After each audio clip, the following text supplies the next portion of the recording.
Hey guys, how you doing? Hope you're doing okay. I'm going to start off by giving you an overview of this situation here. Then I'll skim read through the article to make sure I give you all of the important and accurate information to make sure I get everything right. But we'll start off with an overview. There is a link in the description and I will provide a trigger warning. This is a horrific case. It's a gross situation in which a 14-year-old girl, Takayla Tribbett, was sexually assaulted and murdered. Thankfully, a trial has taken place. This scumbag here, Dion LaShawn Simmons, has been found guilty, and he's been sentenced to 105 years. So firstly, we do applaud that sentencing, effectively life. He's 36. I'll comment this at this point. It may be relevant, it may not. This scumbag, for whatever reason, claims that he's fathered 25 children. Maybe that's not true. We don't know for sure.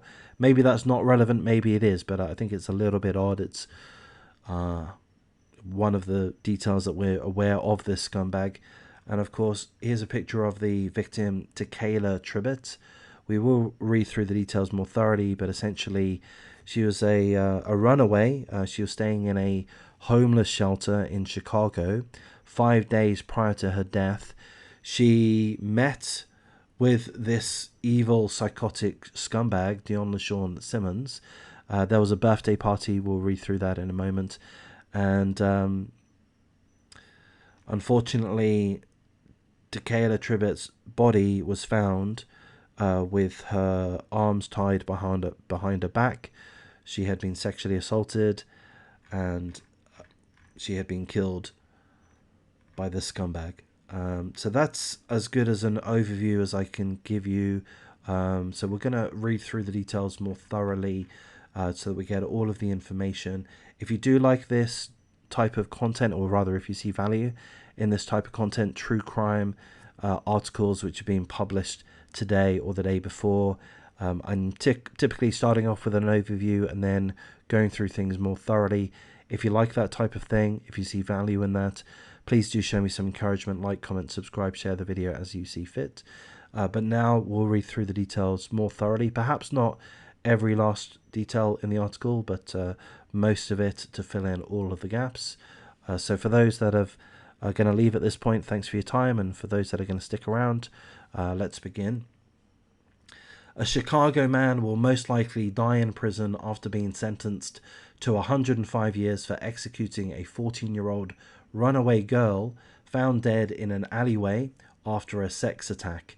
This scumbag, Dion LaShawn Simmons, 36 years of age, was found guilty of murdering 14-year-old Takayla Tribbett and dumping her body in an alleyway in Gary, Indiana. The victim, Takayla Tribbett, who had run away from home and met with the scumbag who claims to have fathered 25 children, so they met just 5 days prior to Takayla's death, and she was found with her hands bound behind her back. The 14-year-old had been sexually assaulted multiple times prior to her death.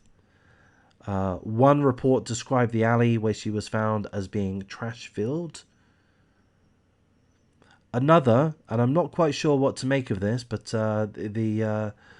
this article here tells us that Takayla's injuries were not consistent with a struggle. So I'm not quite sure what that means.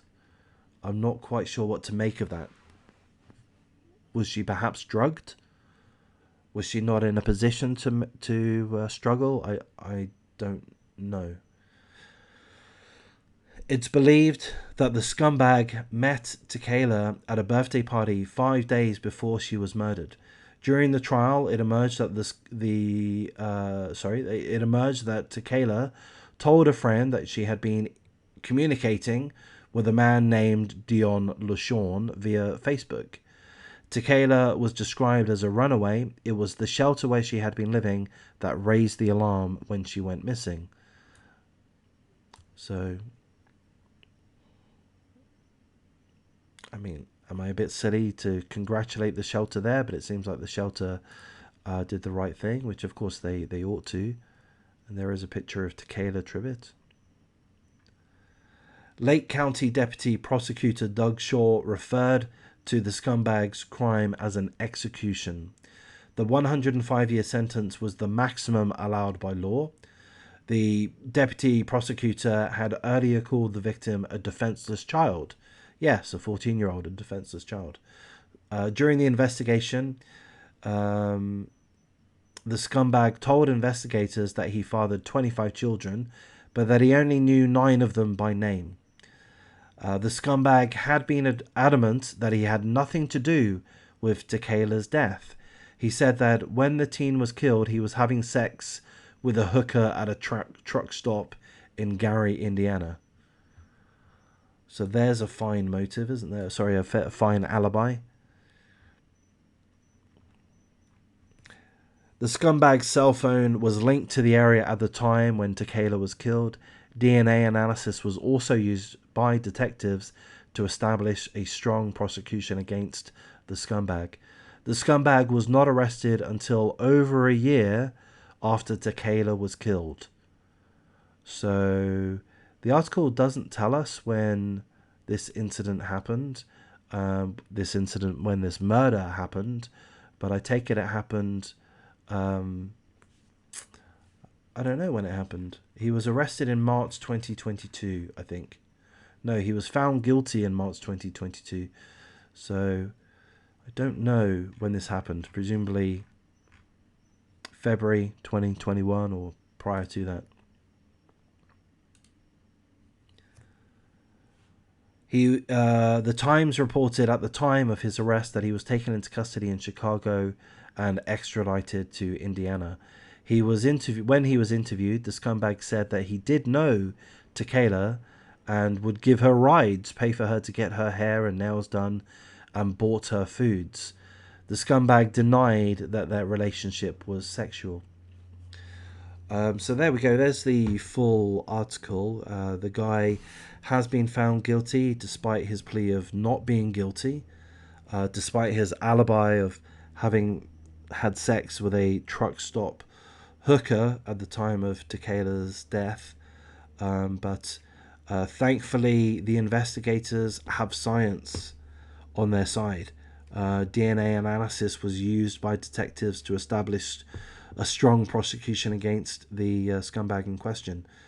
Cell phone was linked to the area. So science, man, science and technology. The investigators know what they're doing. They've been down this road, regrettably, hundreds of thousands of times. Their processes, their procedures, their methodology, it improves gradually over time, and maybe more than gradually when new technology comes into play. Technology to identify locations via cell phone pings or what have you, to be able to identify DNA from the smallest of residues. So we're thankful for that. I am thankful that science is on our side in regards to the judicial system. The investigators really do have an excellent understanding of what happens in these cases. Not all of the time, of course. Not all of the time. They still need access to the culprits. If the culprits disappear off the face of the planet, well, then investigations are likely to fall flat. But thankfully, they get things right a lot of the time. So this guy can plead not guilty all he likes. He can claim that he was sleeping with a truck stop hooker, but science has shown the facts to be the facts. So I'm thankful for that. I presume you are. Of course, condolences to the victim, Tequila, to the victim's family. She was a runaway, but I presume, could be wrong, but I presume her family are absolutely distraught by this, destroyed that their 14-year-old girl, Tequila, ran away, made friends with an adult, and instead of being looked after, was sexually assaulted multiple times and then murdered. So I'm glad that this scumbag has received the maximum sentence. 105 years, very happy with that. There's no mention of parole. I hope there never is any mention of parole. 105 years in jail, in prison for this scumbag. Yeah, I appreciate that. And I personally would consider that justice as being served, or rather as best it can be. You know, I don't mean to get too trite. I think that may be the right word. It may not be, but nothing can bring the baby girl Takayla back, the 14-year-old. You know, her family are never going to get over this. Her friends have lost a close one. So there's never going to be real justice, actual justice, but this is the closest we can get. Some level of comfort knowing that the scumbag that took their daughter away, their sister away, their family member, their friend away for life is losing his freedom for life. So I take some comfort in that. I hope the family does too. So I'm going to wrap things up here. If this is the type of topic that you do appreciate, and if you think I've done a half a decent job of covering the topic, please do show me some encouragement, like, comment, subscribe, share the video as you see fit. And I'm going to focus on the commenting. I love it. I love your comments, and other people love your comments too. These subjects are interesting to discuss, and I think it's important for us to have the ability to express our views, to vent our anger, especially if you're aware of the victim, if you're aware of the scumbag. You know, it's nice to have a little bit of a forum just to express yourself, even if just for a moment. But you know, maybe it's something you want to explore more deeply. But in any case, I'll stop rambling at this point. I'll thank you for your time. Take care, guys. Take care of yourself. Take care of your loved ones. And I'll thank you for your time.